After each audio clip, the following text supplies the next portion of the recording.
Hello and welcome to this special podcast on retail technology, an assessment of the market as it stands now, the opportunity out there and the ever-evolving relationship between retailer and technology provider. Particularly pertinent topic right now with everyone in the retail and hospitality industry talking about digital transformation and changing models and new channels of business. We think there's a lot to discuss. I'm Ben Sillitoe, your host for today's discussion. I'm a freelance retail journalist, have been for the best part of 10 years now, founding editor of Retail Gazette and Essential Retail, and generally just cover the industry throughout the course of the week, breaking news, writing features, interviewing retailers, that kind of thing. It's a pleasure to welcome a group of retail and tech experts to the pod today, each with their own individual perspective and their own experiences of this fascinating sector. Let's do a quick few intros, please. Let's go around the table. Who do we have on the podcast today? Yeah, hi Ben, my name's Mark Williams. So 20 years retail, working currently now for Hitachi Consulting. And when I say retail, that includes hospitality. And fundamentally in the last 20 years, everything's been around technology and data. Thanks, Mark. Thanks, Ben. My name is Pierson Broome. I work with Mark. I'm Hitachi Consulting and I am the EMEA Retail SME. My background is retail supply chain. I've been working with all forms of retail and all subsectors over that period of time. And as Mark has said, the focus has changed quite substantially in recent times. It used to be very operationally based. Operations obviously are absolutely critical, but today they are centered upon how you source and how you utilize the data, which many of these retailers fail to do today, and we try to help them to do better. Thanks, Pierson. Hi, Ben. I'm Craig Crawford. I run a boutique consultancy here in London. I help brands with digital transformation, sort of grown up in retail and fashion brands with 30 years experience, most recently at Burberry and working on that digital transformation. Excellent. Well, welcome, gentlemen. Hopefully an insightful and comprehensive conversation to come. I'm going to start with a question that is hopefully broad enough that you've all got an opinion on.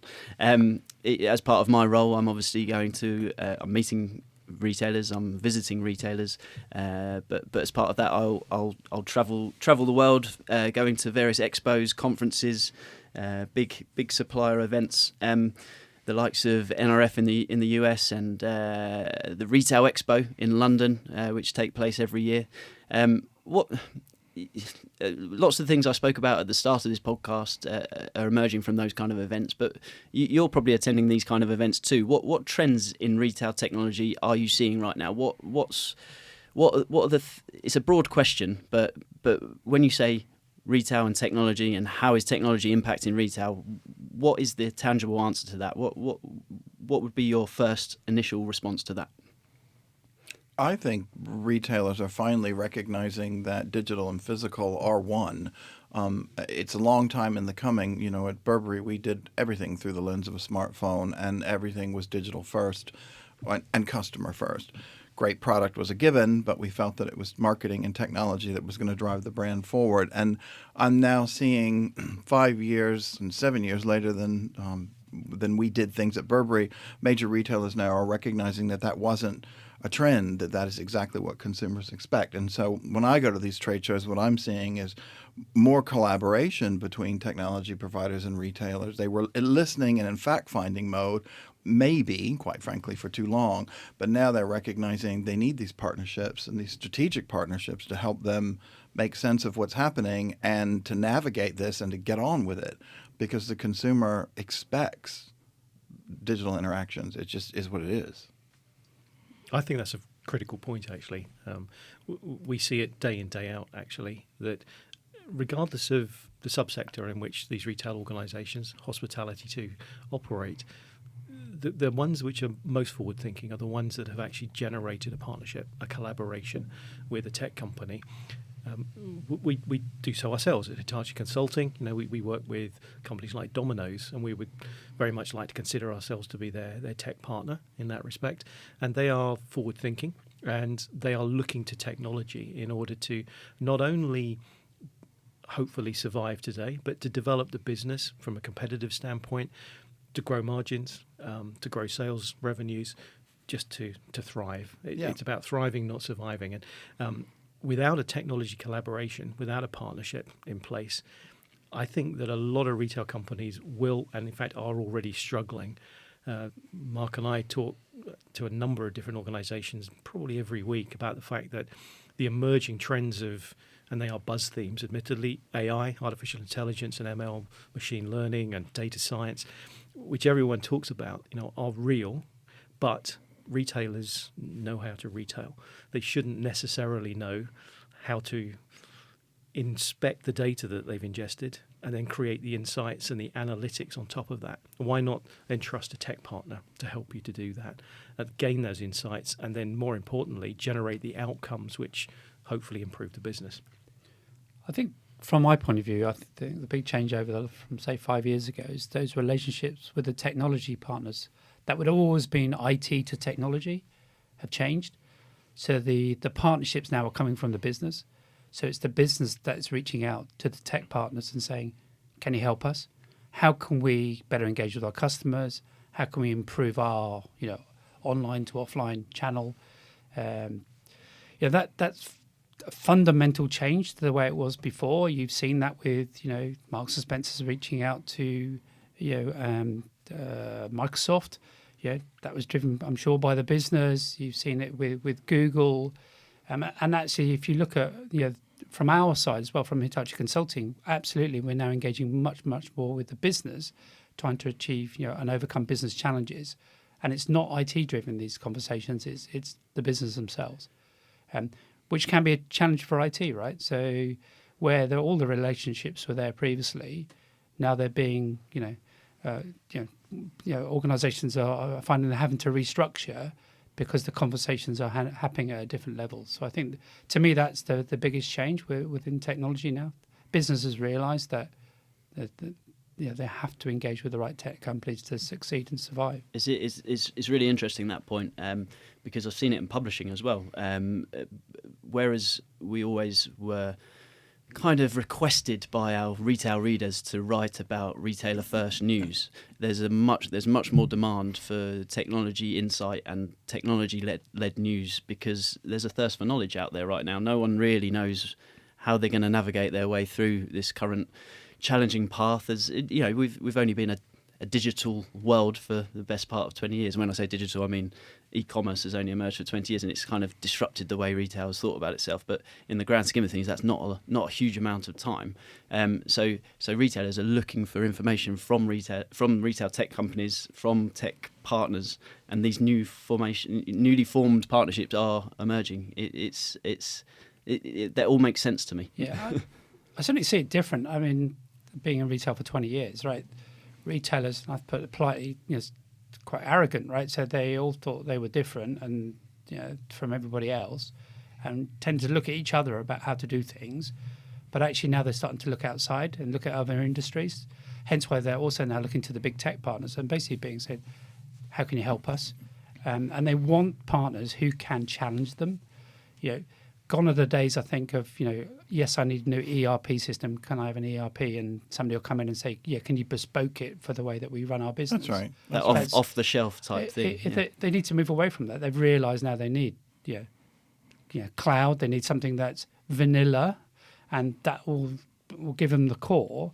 And then they need to work elsewhere to differentiate their business from the competition. And, of course, being agile enough to change, because that competition is changing, could be changing on a monthly basis, right? The new retailers then launch online. How do they compete with that? We talk about challenges and challengers and competitors, and the elephant in the room of any retail boardroom is Amazon and how it's going to impact their business. Well, for many businesses, Amazon is a major challenger. Very respected independent consultant Natalie Berg told me not so long ago that these new partnerships are emerging. Microsoft and M&S, as you said, Mark. Microsoft and Walmart, Google and Carrefour in Europe, these real strategic alliances of technology. Hitachi Consulting have their own with the likes of Domino's, of course. These kind of partnerships are being created as companies picking their like anti-Amazon alliances. They're picking their side to fight the battle against Amazon. I'm sure that's maybe not the case with Domino's, but Amazon not selling pizzas yet, but they may well do soon. Yeah, I mean, I actually, if you'd asked me 7-8 years ago, everybody was worried about Amazon. The big UK retailers now have actually got to the point where they don't worry about Amazon because Amazon are too big. So they're just too big. They'll do what they want to do. They've got so much money, they can do whatever they want to do, but they need to be able to, compete with the rest of the UK retail market. Now, obviously, in the grocery, then there's always that concern if Amazon decided they want to move into grocery in the UK, then that would have a massive impact on the grocery sector. And they could do that if they wanted to do it. So the grocers need to be fit to be able to counter any such approach. But actually, Amazon are so big, they have so much money and so much power.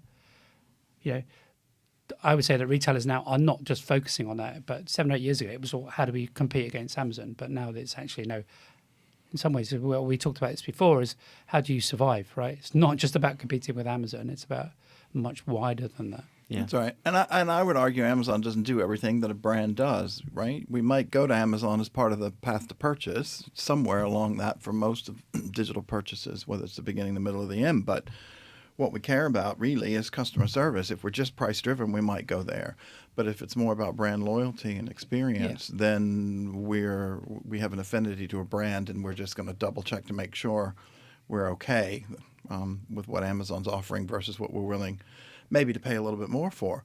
But I think to both of what points you've made about the role of IT in the ERP system, and I need this, or I need the till to stay on, or I need email to work, or and the servers and protecting all of that, that's shifted massively in the past 10 years, so that IT doesn't have to do that anymore, and it's quite empowering. And some IT departments are threatened by that, and they feel very insecure about their new future. But if they sort of let that go, it's quite empowering that they actually can drive the business, because they are the ones who can evaluate the new tech, and hopefully, working within a brand, they understand that business. I've worked. Remember, IT professionals are trained to work in any industry, but if you do really truly understand the industry that you're supporting and working with, you can drive that, and you can foster some of those partnerships, and that's a fundamental shift. It's a very big change in the role of IT, I think.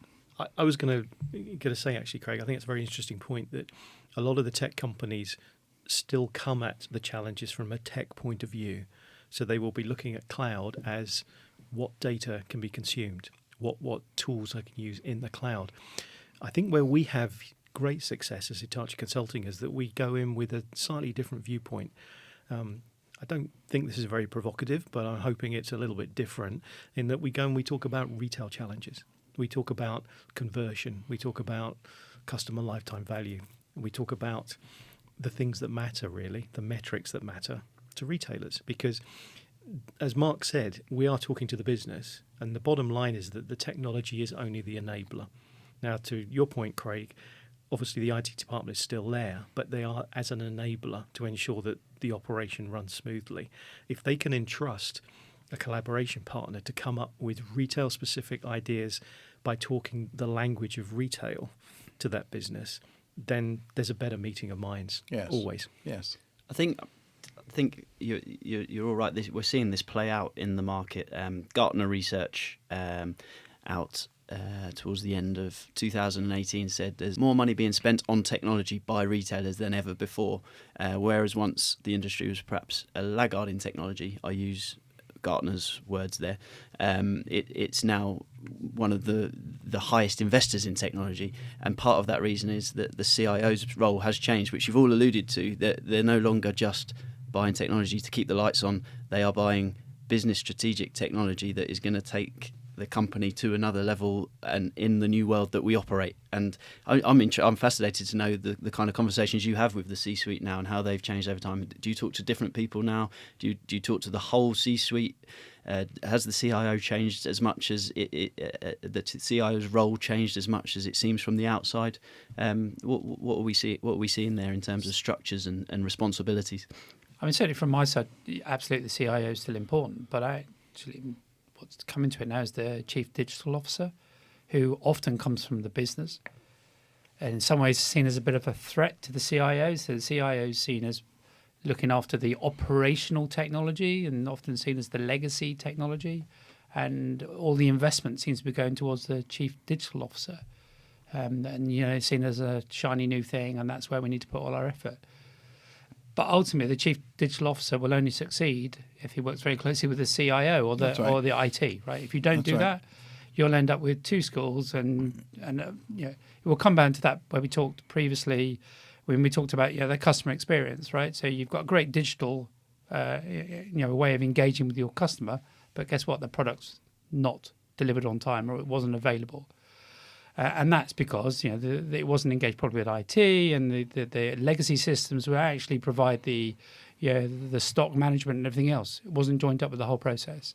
So it's really interesting. There's a lot of conversations, and actually when you see a lot of these larger retailers and sort of legacy retailers, when you see their challenges, often that's down to the internal battles within those organisations. That's right. And of course, then young companies don't have that, right? So they're built around technology.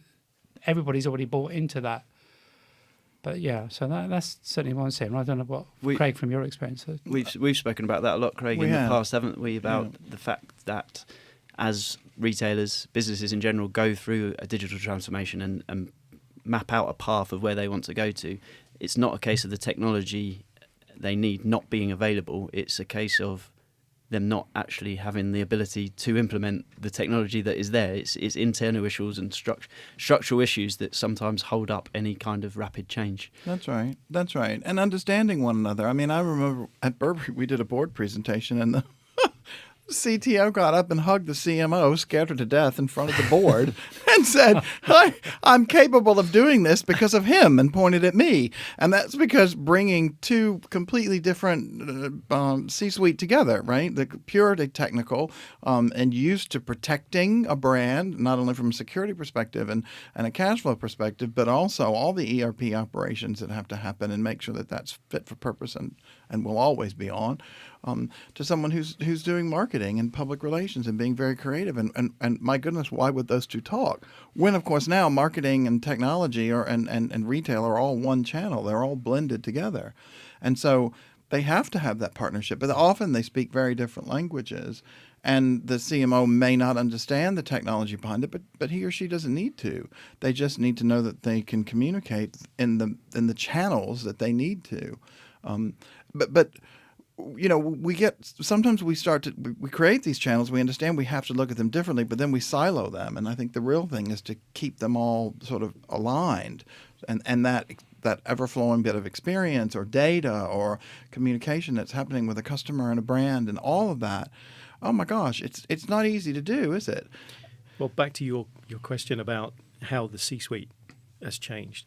Those two individuals, the CDO as data officer and the MO as marketing officer, are absolutely critical when it comes to collaboration and alignment. If you look at it from a retail or hospitality point of view, the CMO's key task probably is to segment the customer base in order to create best value for the organization. And the only way that he or she can do that is through use of data. Mm-hmm. So if the CDO hasn't got a strategy in place in order to be able to ingest data from multiple sources in multiple formats in real time, and then be able to analyze that data and to provide outcomes, business outcomes to the CMO against which he or she can react, then you're not going to get the necessary strategies in place. So it's holistic. And if anything, the technology has brought the board closer together, or it should do, for the simple reason that those silos that Craig talks about, are damaging. You've got to turn that through 90 degrees, each of those silos, and create on a horizontal basis a discussion, for a platform for discussion. Yeah, I mean, it's really interesting. I've got a client at the moment, a major hospitality client, and so they're going for a large digital transformation. And it's interesting what Pierson was talking about. So you've got marketing trying to drive forward, to gauge better customer engagement. And a way of doing that, understanding that the whole hospitality model has changed in the last 18 months, right? With Deliveroo, Just Eat, Uber Eats all coming on the scene. So now you've got marketing saying, well, we need to get closer to these guys because our customers are now buying through these channels. So we need to open up our data to enhance that and make it easy for our customers to buy our product, which is absolutely right? So you start to open up your data. You go to IT and you start saying, right, what we need to do is start opening up our data and letting third parties come in and start taking our data. Holy smoke! That all of a sudden, all the alarm bells are ringing and security looking at, well, how are we going to do that? And we really want to start opening up our data. You know, for years and years and years, we've been locking our data down so that nobody can get at it. And now you're telling us that we need to open it up so Deliveroo can actually get to our menu-based data, so that when we change our menu, they can see that change. Because at the moment, every time we make a menu change, Deliveroo we have to manually rewrite it, give it to Deliveroo, who then manually type it in again. Which is crazy. Which is nuts. It's completely crazy. But from a security point of view, yes, of course. And you're talking about API access to that. It's a huge concern, right? From you want a firewall in place, don't you? Well, exactly. But but I think one of the challenges that we've had with that, because the program gets impacted, that actually the security updates are changing all the time, right? So because obviously the security challenge is that you come up with a security policy, but actually 4 months later you've had to update that policy because of some breaches elsewhere.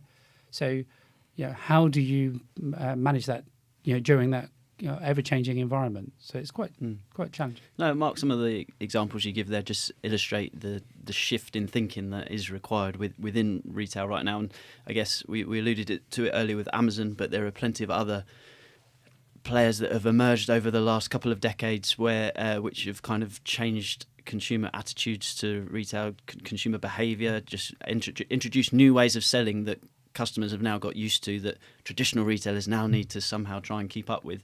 What great examples out there are there of retailers that have maybe switched the dial over the last few years and made the traditional players, the ones that have been around for decades and decades, have sit up, take notice, and make these great changes that we've been discussing. Any out there that you want to throw on the table as an example? I know we've spoken about it off microphone before, so keen to hear your views. Can I throw into the ring one Hitachi consulting customer? Go for it. Wiggle. Oh, okay. And Wiggle is remarkable for a number of different reasons. We have worked in tech collaboration with Wiggle for quite some time now. We've seen them grow as a VC invested pure play operator, focused on obviously the cycling and the outdoor sports type market. And if you compare them to their key competitors, who would have been the Halfords and the Evans Cycles of this world, they took a totally different route to market as a pure play organisation. But Mark mentioned something a little earlier which was very insightful. What they chose to do was to actually take a vanilla ERP implementation with Oracle. That, in fact, I think I'm right in saying they made only 2 changes to the vanilla. Wow. And that gave them agility, flexibility, scope for M&A to grow almost threefold in the space of between 18 months and 2 years. They acquired Chain Reaction Cycles, and they've acquired recently a German organisation as well. And the beauty of Wiggle is that they are focused on customer lifetime value, customer experience online, even down to the extent of putting a tiny little bag of jelly babies or whatever it is in, just to enhance that customer experience with the goods. And the fact that they have enabled... It's Haribo, I think. It's Haribo. Just to get the branding right. Other jelly sweets are available. My apologies. You can tell I'm not a cyclist. I've heard them speak at events over time, and it comes up time and time again.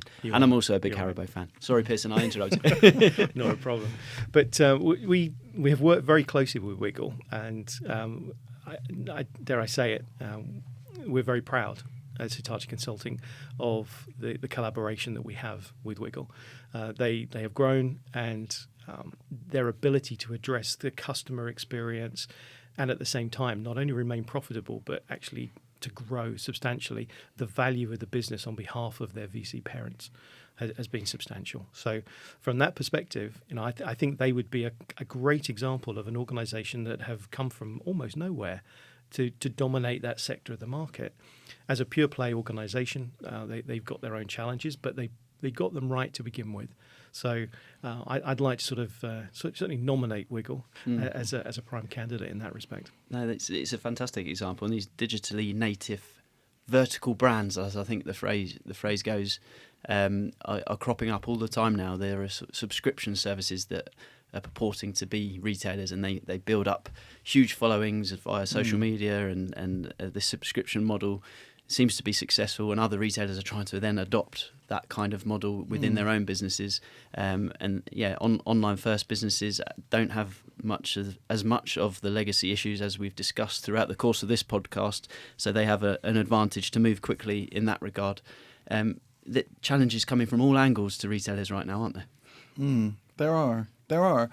I think the beauty industry's done an amazing is an amazing example of embracing technology and following it and using data from it. I mean, anything from listening to what customers are watching, what customers are posting in social media, taking that information so that if everyone's talking about pink drinks, not making new product, but creating pink makeup looks, which are then selling because this is what people are interested in seeing.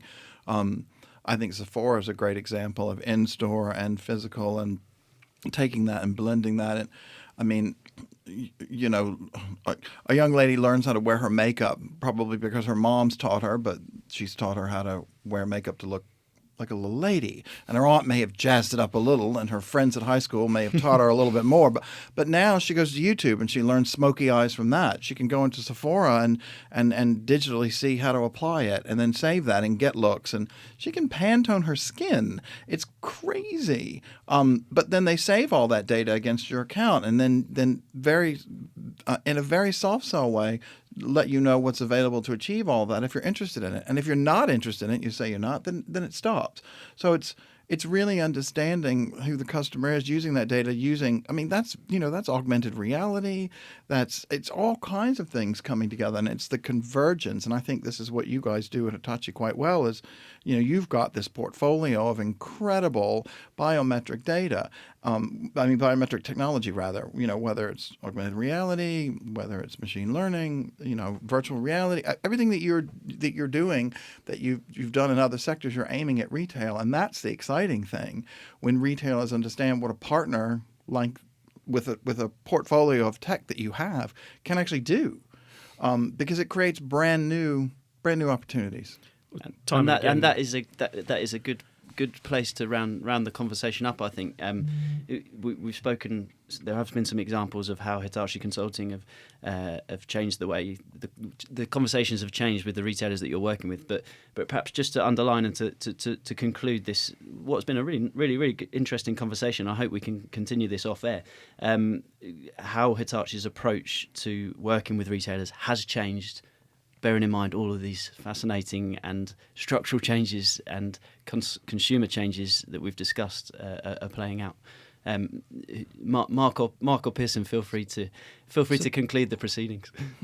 I'm certainly from our side, it's very much about engaging at the business level, right? So it's about understanding the business challenges, whether it be retail or hospitality. So it's leveraging our experience to enable the retailer. It's bringing in learnings from other retailers, but also from other industries and other geographies. So one advantage Hitachi Consulting has is we're part of the Hitachi Group, so we're able to bring huge learnings from what's happening in Japan. And I think, as everybody's aware, that the sort of Asian market is where a lot of retail innovation comes from. So I think that's be able to bring that innovation aligned to the business challenge, I think is really our strengths. I think as well, it's as well as the geographies, as Mark says, it's about the sectors. So something that we talk about to retailers, which resonates really well every time we discuss it, is the fact that Hitachi operates trains. Not only do we build them, but for Great Western, now for LNER as well, we actually operate trains. Now, why is that significant? It's because they are packed with sensors. and they are effectively an IoT test bed travelling at 120 miles an hour that is pumping data into the cloud in real time whilst the train moves. It has to do that for the sake of the engine, for the sake of the carriages, and it's able to provide a customer experience based on where free seating is, where the most free space is, where to stand at the platform in order to get a seat when the train pulls into the station. So that type of technology translates to the fact that we understand IoT, we understand the tech, and we can bring that to bear in an industry sector that perhaps today, I wouldn't say it's struggling with it, but is still nonetheless having to get its head around the fact that it's struggling with all of this data. So we think we can help. We can bring to bear examples from multiple different industry sectors. We can actually sort of repurpose these technologies, and we believe we can actually make a real difference to the retail and hospitality sector. So as retailers navigate their way through this challenging time and look for the answers to drive their businesses in new directions, there are many options available. We've spoken about them in detail today. We've perhaps given some examples of some leading players that are switching the dial in terms of customer engagement and running good business in retail. I look forward to talking in more detail with you at a later date. I thank you very much, gentlemen, for the conversation today. We've gone off in all sorts of angles, but I think we've left no stone unturned. Hopefully we'll get to speak again sometime, but for now, thank you very much. Thank you. Thanks, Ben. Thank you.